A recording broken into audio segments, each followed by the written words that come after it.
मुझे बताइएगा हुमायूं अहमद साहब कि ये इतनी बड़ी स्ट्रेटजी आप लोगों ने अपनाई। अली अमीन गंडापुर साहब आते हैं लेकिन विदाउट एनी क़यादत आप लोगों को बुला लेते हैं, अली अमीन गंडापुर साहब गायब हो जाते हैं। ये पाकिस्तान तहरीक इंसाफ ने किस किस्म की एहतजाज की कॉल दी थी जिसमें नाकामी ही नाकामी है?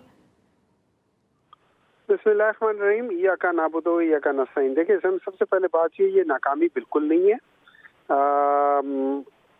जो टारगेट था और जो कहा गया था वो ये था कि डी चौक पहुंचना है।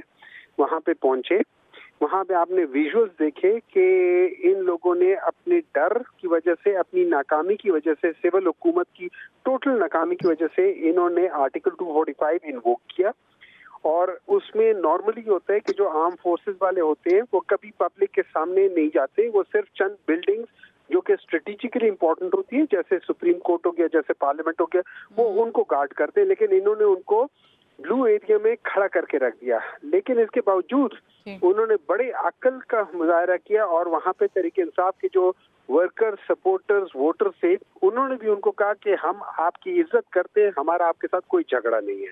और फिर उसके बाद वहां से उन्होंने वो सारा वहां से उनके थ्रू निकल कर आ गए। वो लोग भी साइड पर हो गए, फिर हम वहां पहुंच गए। अब यहाँ पे एक मिसअंडरस्टैंडिंग हुई जो कि जिसका जवाब मेरे ख्याल में Ali Amin Gandapur is the best person to give, कि वो क्यों वहां से कहीं इधर चले गए या उधर चले गए, उसका जवाब यही तो मेरा अगला सवाल था सेनेटर साहब, क्योंकि अली अमीन गंडापुर साहब he was supposed to go directly to D Chowk instead of KP house. तो ये एक मौका बना हुआ है। ऐसा है जो लोग वहाँ थे उन्होंने बताया कि वो ऑलमोस्ट डी चौक से, वो जो कौन सी जो कलसूम प्लाजा है which is half a kilometre from D Chowk, ठीक है, वो वहां से वो उन्होंने वो टर्न किया है। It could be anything, I don't know, so वही जवाब दे सकते हैं, मैं उसका जवाब नहीं दे सकता। आप मुझे बताएं कि पार्टी के अंदर क्या चल रहा है, उनकी एब्सेंस से मुताल्लिक 20 घंटे इस वक्त जो चीजें हैं वो सिवाय अली अमीन गंडापुर के कोई उसका जवाब नहीं दे सकता।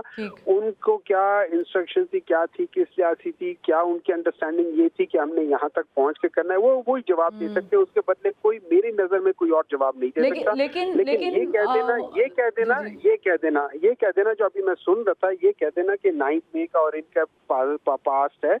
पास्ट इस मुल्क में सबसे गंदा पास्ट पाकिस्तान मुस्लिम लीग नून का है। इन्होंने हम यहाँ पर पास्ट डिस्कस नहीं कर रहे हैं, हम तो यहाँ पर वो सिचुएशन डिस्कस कर रहे हैं। सेनेटर साहब, पास्ट को डिस्कस करने बैठे तो फिर हो गया, हमारा काम, तरक्की कर ली हम लोगों ने।